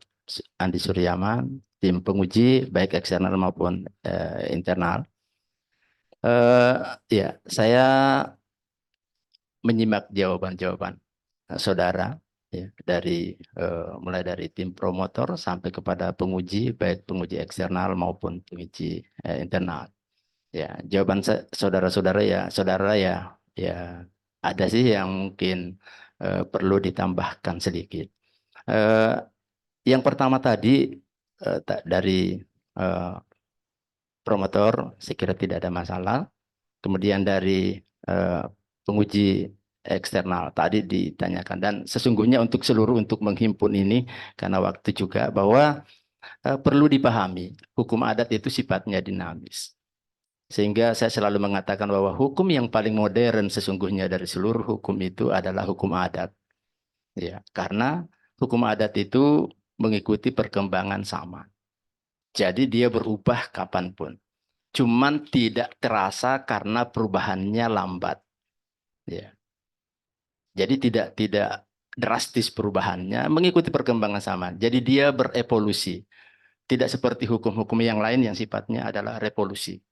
Jadi terlihat bahwa itu perubahan yang luar biasa. Sementara hukum adat itu sepertinya tidak berubah, padahal berubah. Ya, mengikuti. Nah, perubahan ini kita lihat juga, ya, ada yang ke arah positif, ya, ada yang ke arah negatif. Ya, kita lihatlah bahwa seperti salah satu contoh di Papua, bahwa perubahan itu juga ada yang negatif, di mana masyarakatnya sudah mulai mengarah kepada kehidupan material.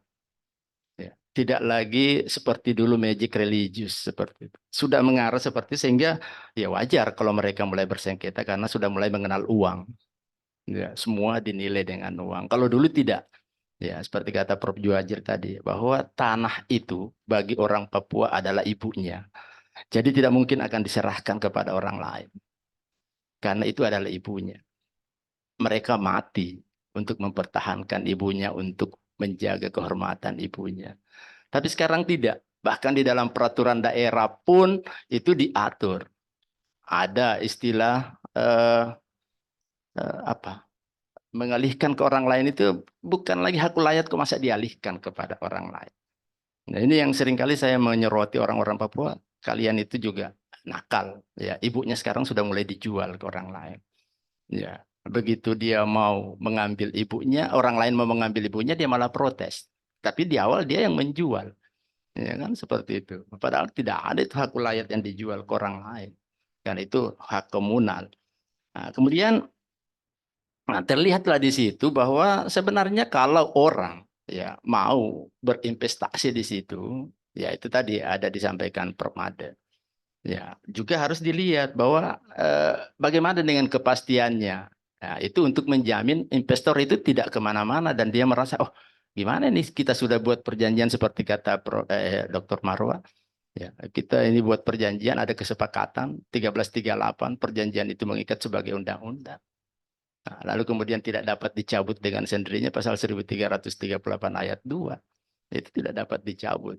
Secara sepihak ini dia kadang-kadang dia mencabut seperti itu. Berarti kepastiannya hilang. Ya, apa yang menyebabkan seperti itu? Karena orang Papua sendiri juga tidak merasakan bahwa ada manfaat bagi dia. Ya, bahkan seringkali terasa ada ketidakadilan. Ya. Nah, Undang-Undang Pokok Agraria kita mengatur di pasal 5 jelas bahwa dasar dari hukum agraria itu adalah hukum adat. Tetapi dalam implementasinya, peraturan lebih lanjut seringkali bukan hukum adat yang dijadikan dasar. Penamaan undang-undang saja di dalam pasal 16 Undang-Undang Pokok Agraria, penamaan hak-hak itu kan hanya terjemahan dari BW. Echende menjadi hak milik, erpah menjadi servitut, prugebreik, dan seterusnya. Itu kan semua nama-nama asing yang diterjemahkan ke dalam Indonesia. Seperti itu. Jadi di mana adatnya? Nah, itu yang masalah sebenarnya. Jadi kalau kita lihat ke situ, ya keadilannya di mana? Kepastiannya oke. Nah, sekarang saudara tadi menawarkan salah satu konsep yaitu pelibatan masyarakat. Itu bagian sebenarnya dari bahwa masyarakat itu masih tetap merasa memiliki. Dengan melibatkan dia sebagai pemegang saham, ya, dia akan merasa bahwa dia rasa memiliki. Selama ini kan begitu seorang begitu investor datang, ya, dia kehilangan hak. Jangankan masyarakat Papua, masyarakat kita, tanahnya diambil, dijadikan jalan tol. Ya, yang dulu adalah tanahnya, sekarang untuk lewat saja di bekas tanahnya dia tidak boleh. Suruh bayar. Nah, itu kan luar biasa. Lalu kemudian ada ganti rugi. Ganti ruginya cukup enggak? Berapa tahun dia menikmati ganti rugi itu? Yang hanya sekitar 300 juta, 400 juta, berapa tahun dia hanya menikmati itu. Kalau dia sebagai pemegang saham, dia akan tetap bisa melalui itu dan setiap saat dia akan tetap memperoleh hasil dari tanah yang dimilikinya. Karena itu ketika dia berinvestasi, dia masuk di dalam di situ, dia juga akan terjaga keamanannya karena dia tetap merasa memiliki. Nah, karena itu baik investor punya kepastian maupun juga terhadap masyarakat adat punya kepastian dan juga keadilan bahwa dia tidak kehilangan ibunya, tetapi orang lain juga bisa merasakan manfaat dari ibunya. Saya kira itu penyampaian saya sebagai seorang promotor.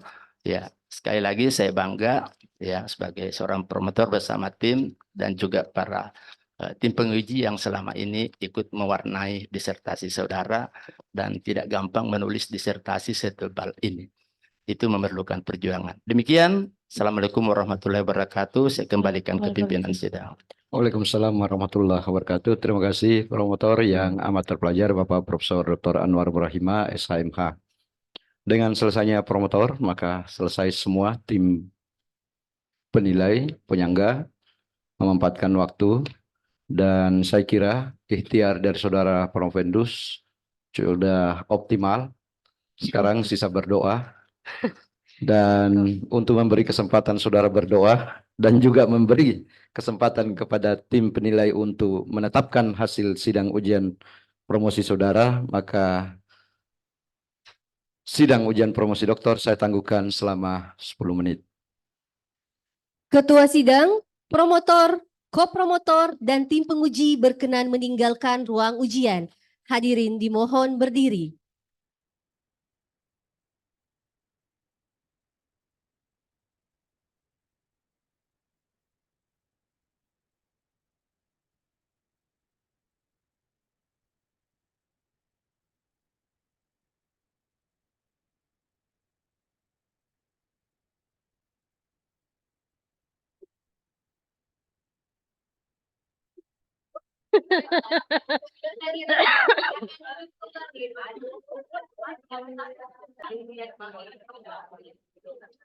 Baik, ujian promosi akan dimulai kembali.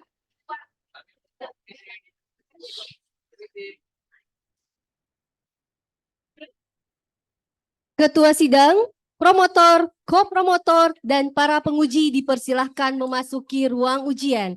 Hadirin dimohon berdiri.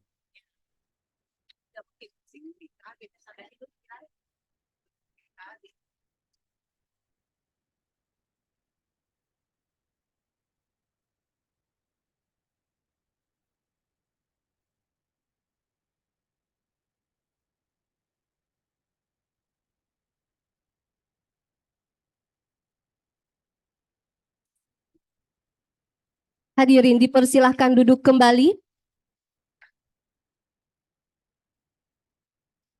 Sidang ujian promosi doktor dibuka kembali oleh Ketua Sidang. Sidang ujian promosi doktor saya buka kembali. Pembacaan yudisium oleh Ketua Sidang. Yudisium sidang terbuka ujian promosi doktor Universitas Hasanuddin beserta promotor, kopromotor, dan penguji dalam rangka ujian promosi untuk mencapai gelar doktor dalam bidang ilmu hukum bagi Saudari Yuldiana Zesa Aziz. Setelah mempertimbangkan jawaban-jawaban atas segala pertanyaan dan sanggahan yang dikemukakan oleh promotor, kopromotor, dan penguji, dengan ini menyatakan bahwa Saudara Yuldiana Zesa Aziz dinyatakan lulus dengan predikat sangat memuaskan.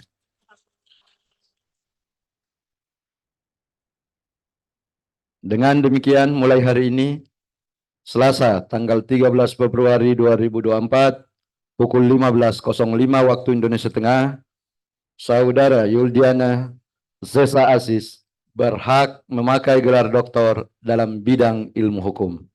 Alhamdulillah. Semoga ilmu yang dimiliki dapat dimanfaatkan bagi kepentingan umat manusia.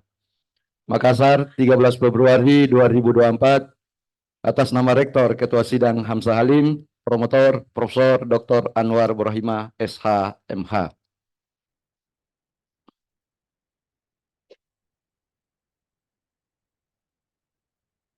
Penyerahan hasil yudisium oleh Ketua Sidang kepada Dr. Yuldiana Zesa Aziz, SH, MH dipersilahkan mengambil tempat.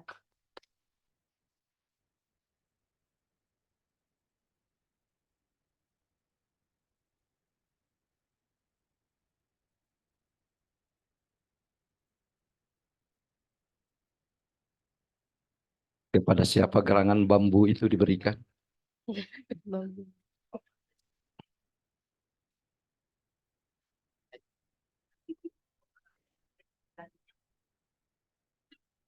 Oh, iya. Saya baru tahu. Ya, kenapa Saudara Dr. Yuldiana Zesa Aziz SHMH ini bisa mencapai gelar doktor karena memang bibitnya ada. Kakeknya profesor, almarhum guru kami semua, Bapak Profesor Dr. Amir Saripudin, SHMH.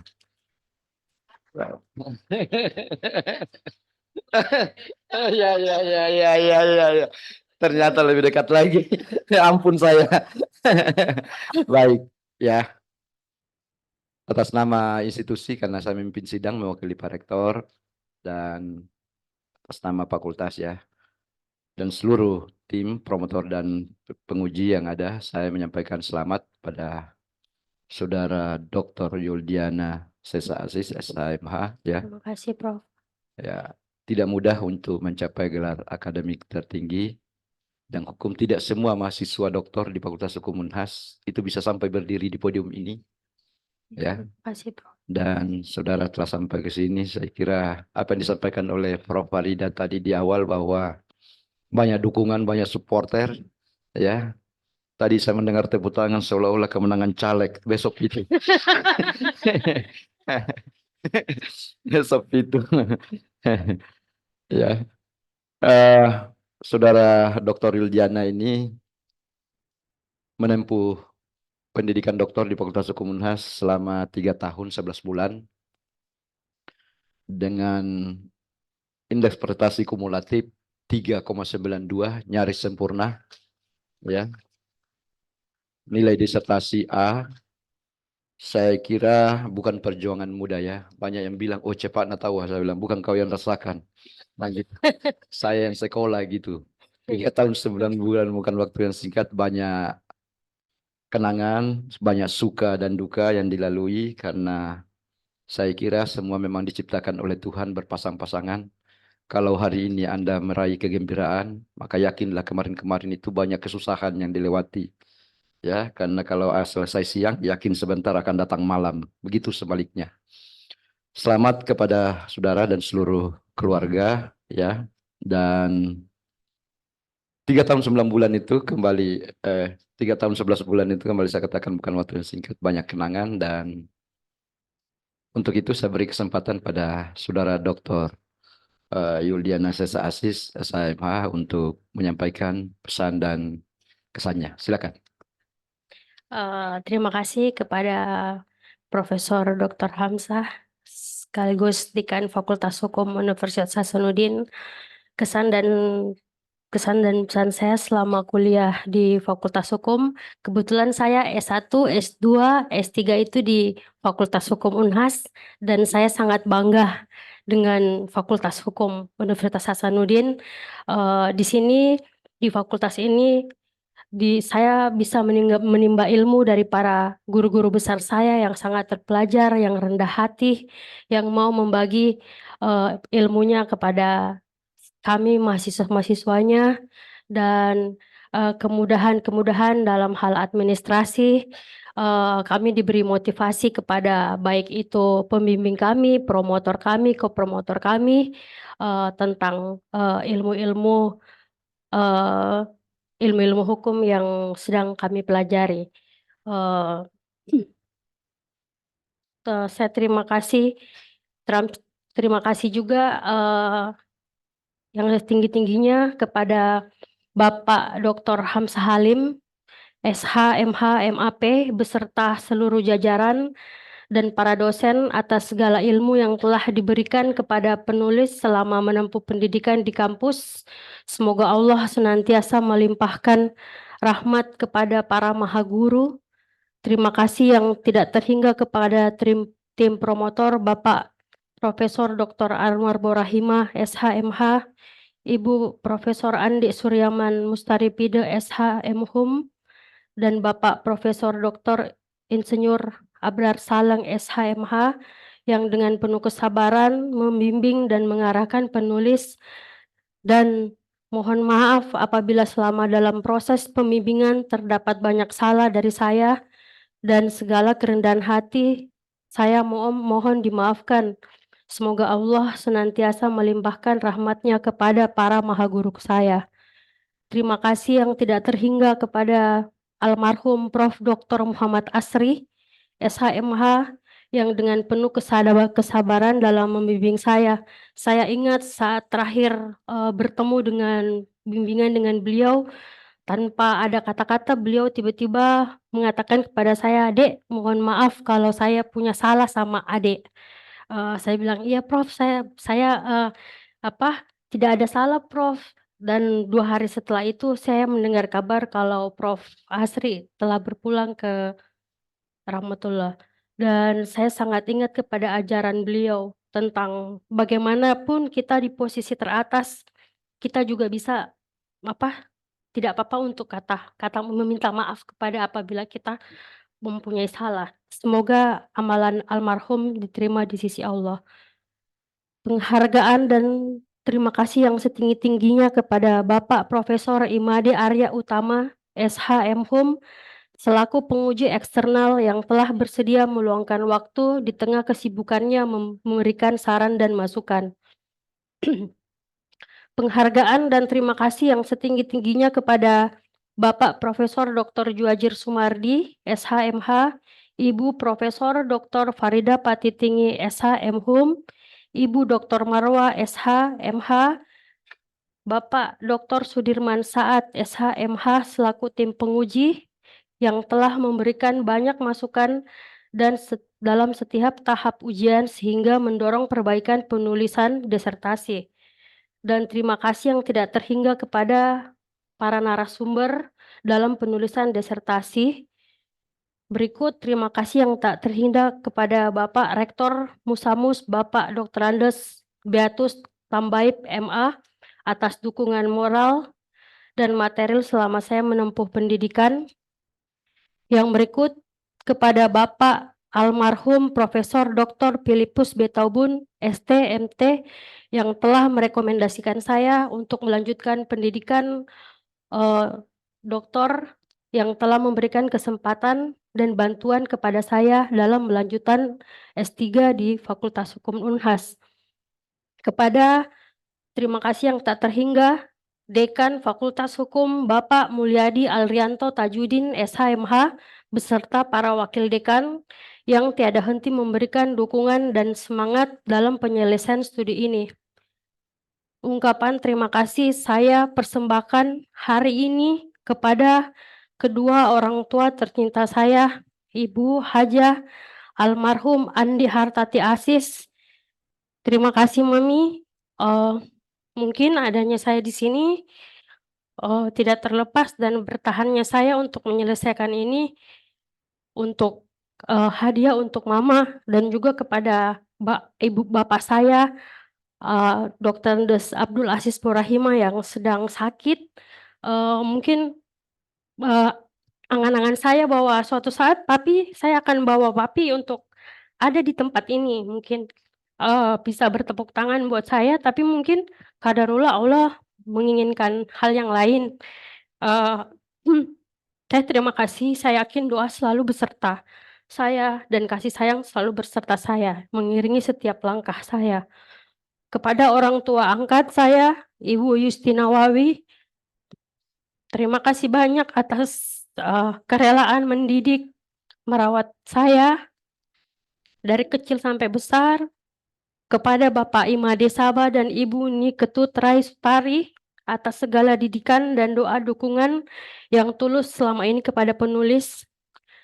Kepada saudara-saudara penulis Hendra Aziz, Yuli Ashar, Marini Aziz, Imelda, Muhyiddin, kakak-kakak saya, terima kasih atas segala dukungan dan terima kasih telah menjadi pengganti ibunda, menjadi pengganti ayah buat saya, yang mengurus saya, yang menasihati saya dalam keadaan benar maupun salah. Dan kepada ponakan saya, Farel, Fadil, Vika, Arkan, Aisyah, Fatin, Andi Alvaro, saya berharap semoga kalian bisa termotivasi untuk bisa sekolah jauh lebih tinggi daripada tante kalian. Dan kepada saudara ipar saya Muhammad Akbar Nur, Riki Suming, Gustina Ansita Nadia, Fitrianti Saleh, dan kepada teman-teman saya mengucapkan terima kasih atas dukungan dalam penyelesaian studi saya. Terima kasih kepada teman seperjuangan pada angkatan 2019 kelas A, Ibu Erni, Ibu Wita, Pak Sulaiman, Pak Kurniawan, Ibu Dina, Ade Iva, Ibu Rosnida, Pak Fahar, dan Bu Sinta. Dan terima kasih kepada segenap sahabat, Satriani, Marlin Jane, Desi, Kak Niar, Sulkaida, dan Ibu Lustari, dan semua yang tidak sempat saya sebutkan. Demikian saya sampaikan, terima kasih atas perhatiannya. Waalaikumsalam warahmatullahi wabarakatuh. Baik.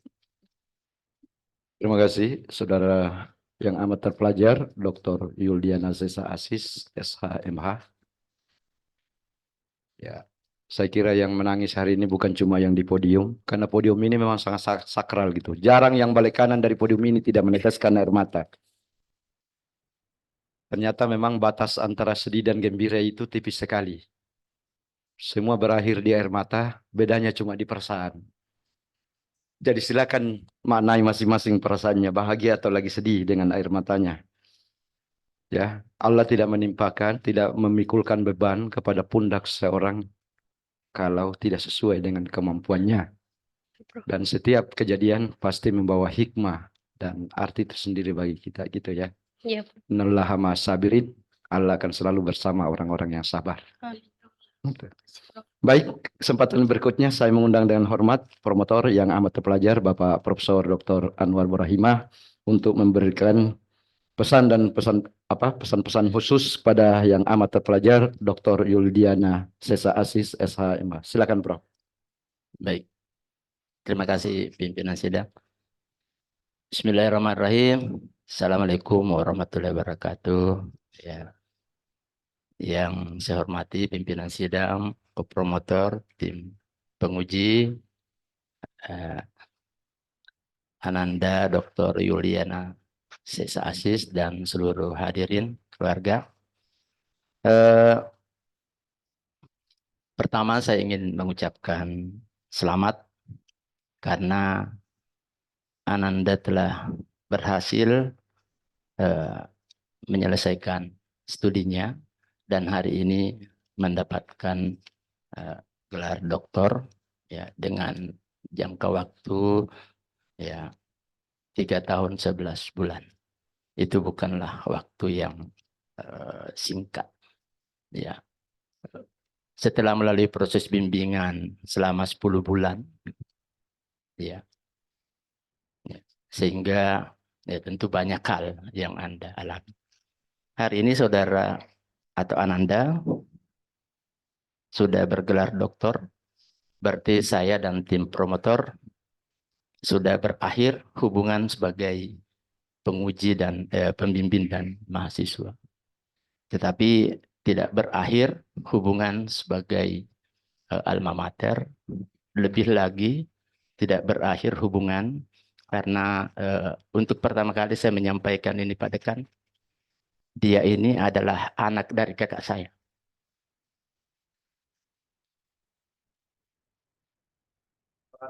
Ya, jadi sekalipun dia ponakan saya, tapi saya bertindak objektif, profesional, sehingga juga penyelesaiannya tidak cepat. 10 bulan.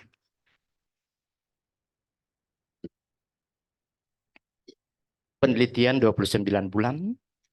Ya. Nah, saya tahu kenapa menjadi lama. Itu bukan hanya semata karena akademik, tetapi juga non-akademik. Ya. Jadi bukan hanya pada disertasi semata, tapi saya tahu sepeninggal ibunya, Ananda Yuliana Sesa ini yang merawat bapaknya, yang sudah lebih dari 3 tahun, ada sekitar 4 tahun ya. Papi lagi stroke. Ya, dan sekarang sisa terbaring di tempat tidur. Ya. Dan Ananda Yuliana Sesa ini sendiri juga sebenarnya sakit gitu ya. Dari kecil, tapi itu jantung bawaan. Tetapi Ananda ini kuat, tidak peduli dengan semua. Karenanya saya patut menjulukinya sebagai pejuang tangguh kehidupan.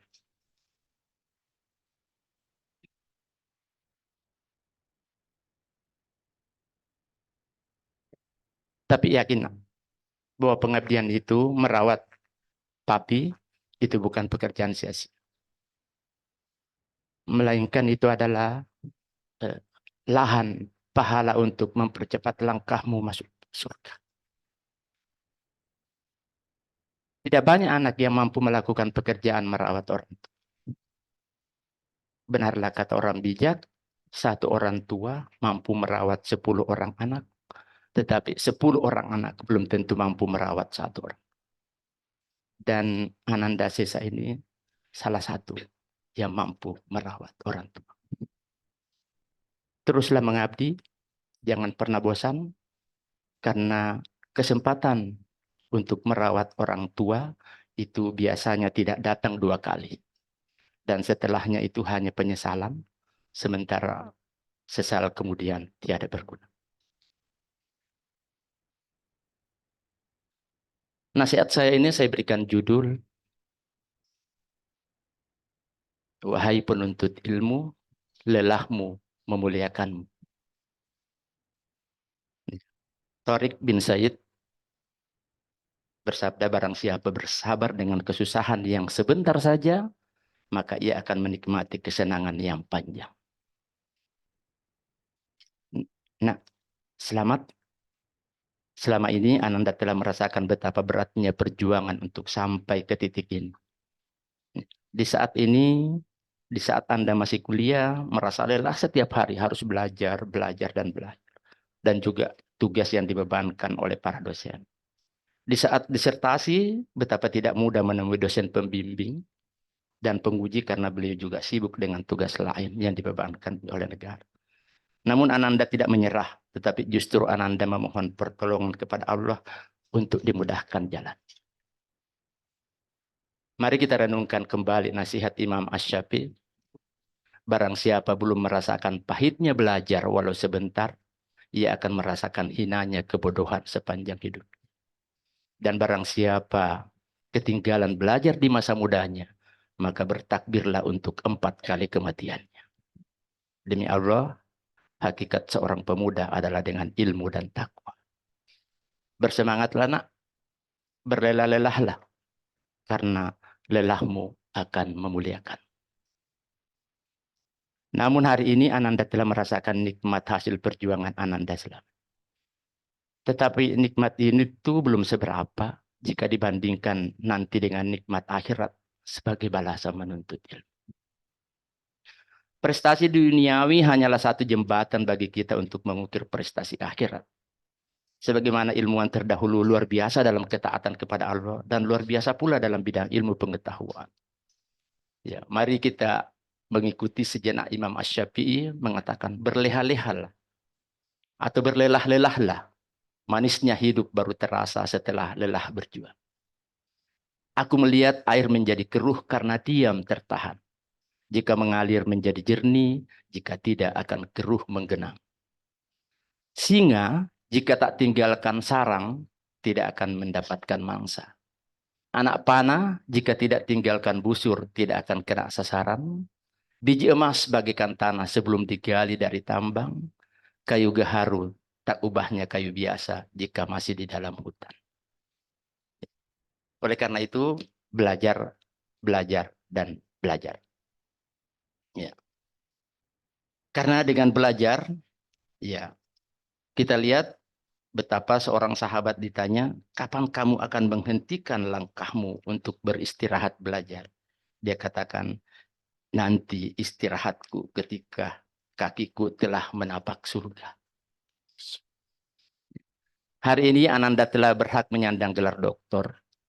Ananda patut berbangga. Karena itu tidak mudah untuk mencapainya. Dan juga tidak setiap orang dapat mencapai gelar doktor. Seperti kata dekan tadi. Namun perlu Ananda ingat, gelar doktor ini bukan untuk dibangga-banggakan. Janganlah gelar doktor ini membuatmu menjadi sombong. Tetapi rendah hati, wahai anakku. Seperti kata pepatah, pakailah ilmu padi, semakin berisi, semakin merunduk. Teruslah belajar nak, agar kamu berilmu. Ingat, Allah agar kamu beriman, karena yang dijanjikan oleh Allah untuk diangkat derajatnya adalah orang yang berilmu dan beriman, bukan orang yang bergelar. Gelar tanpa ilmu adalah kehinaan, sementara ilmu tanpa gelar adalah kemuliaan dan kehormatan. Jangan berhenti belajar, terus belajar, long life education. Ketika kita merasa kelelahan dalam perjuangan menuntut ilmu, mari kita kuatkan kembali keimanan kita. Kuatkan kesabaranmu nak. Bersabar dengan ujian dalam menuntut ilmu. Bersabar dalam ujian dalam kehidupan ini yang sebenarnya hanya sebentar saja. Ya, kita di dunia ini hanya sekian menit saja dibandingkan dengan lamanya masa di akhirat. Barang siapa bersabar dengan kesusahan, sebentar saja, maka ia akan menikmati kesenangan yang panjang. Ya. Pesan terakhir untuk hari ini. Kalaupun nanti berhasil menjadi orang sukses, jangan melupakan keluargamu, terutama orang tuamu. Sesibuk apapun Ananda, luangkan waktu untuk menyapanya. Apakah itu datang langsung atau hanya dengan menghubunginya melalui telepon, karena hanya itu yang diharapkan oleh orang tua. Orang tua tidak membutuhkan hartamu, tetapi dia membutuhkan kedatanganmu. Dia membutuhkan sapaanmu. Dan oleh-oleh yang tiada terkira nilainya dan buat orang tua. Dan itu adalah kesyukuran, kegembiraan, dan hiburan tiada tara jika anaknya datang menemuinya. Saya kira ini akhir dari sambutan saya, penyampaian saya, dan juga saya melakukan ini semua karena amanah dari Mami bahwa Anwar, bimbing anakmu. Dan alhamdulillah saya sudah melaksanakan amanah. Makasih. Assalamualaikum warahmatullahi wabarakatuh. Penyerahan tanda penghargaan dari Rektor Unhas yang diserahkan oleh Dekan Fakultas Hukum Unhas kepada promotor dan penguji eksternal dilanjutkan dengan penyerahan tanda penghargaan kepada masing-masing ko-promotor.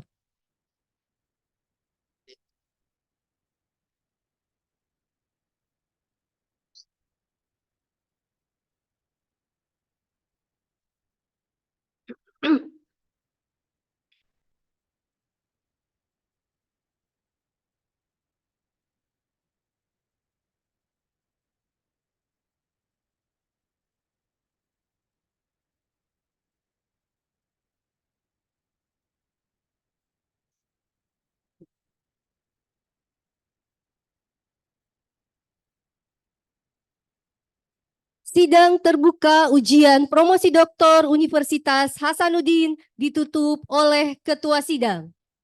Sebelum saya menutup secara resmi sidang ujian promosi doktor pada hari ini, izinkan saya sekali lagi mewakili seluruh yang hadir di sini depan, ya, dengan mewakili institusi, sekali lagi menyampaikan selamat kepada yang amat terpelajar, Saudara Dr. Yuldiana Sesa Asis, SHMH. Terima kasih, Prof. Ya.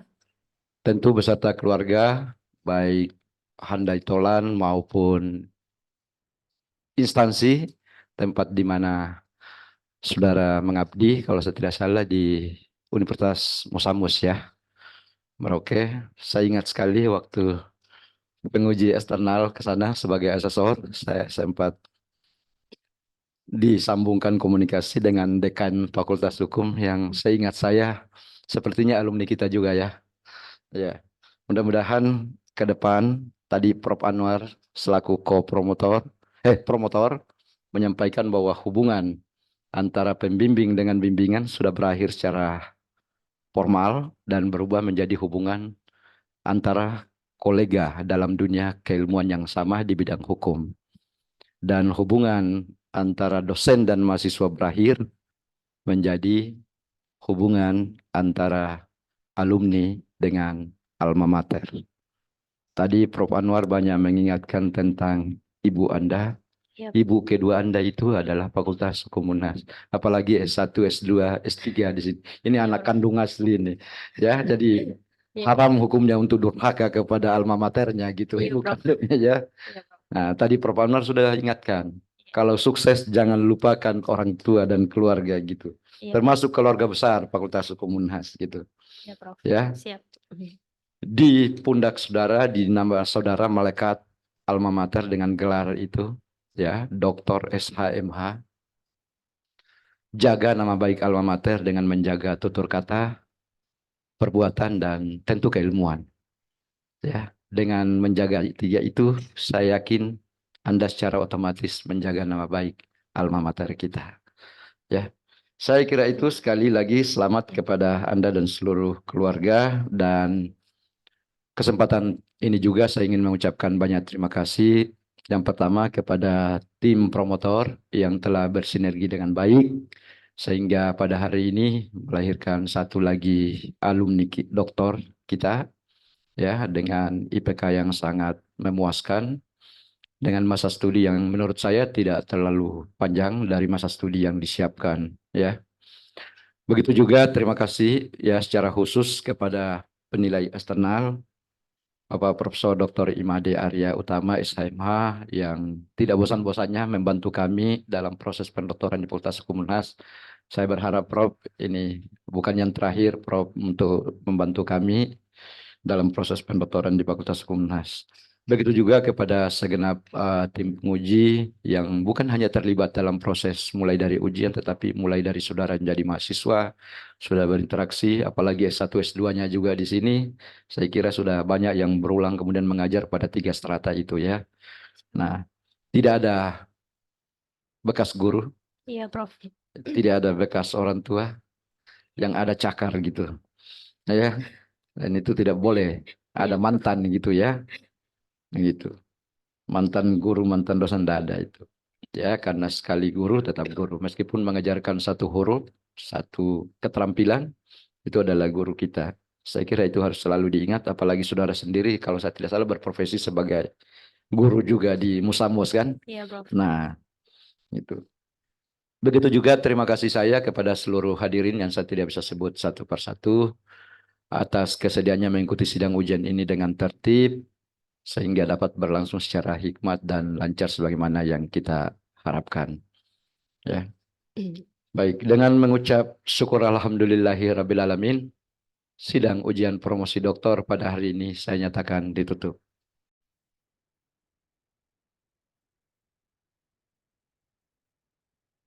Assalamualaikum warahmatullahi wabarakatuh. Selamat siang, selamat sore, dan salam sejahtera untuk kita semua. Om Swastiastu, Namo Buddhaya, salam kebajikan.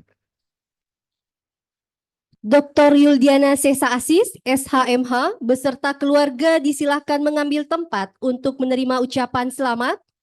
Ucapan selamat dimulai oleh Dekan Fakultas Hukum UNHAS selaku Ketua Sidang, dilanjutkan berturut-turut oleh promotor, kopromotor, dan tim penguji.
Terima kasih kepada Ketua Sidang, promotor, kopromotor, tim penguji, dan para undangan atas kehadirannya pada ujian promosi Dr. Yuldiana Sesa Asis, SH.MH.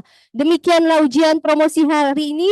Cukup sekian, mohon maaf apabila terdapat kekurangan. Wabillahi taufiq wal hidayah. Wassalamualaikum warahmatullahi wabarakatuh dan selamat sore.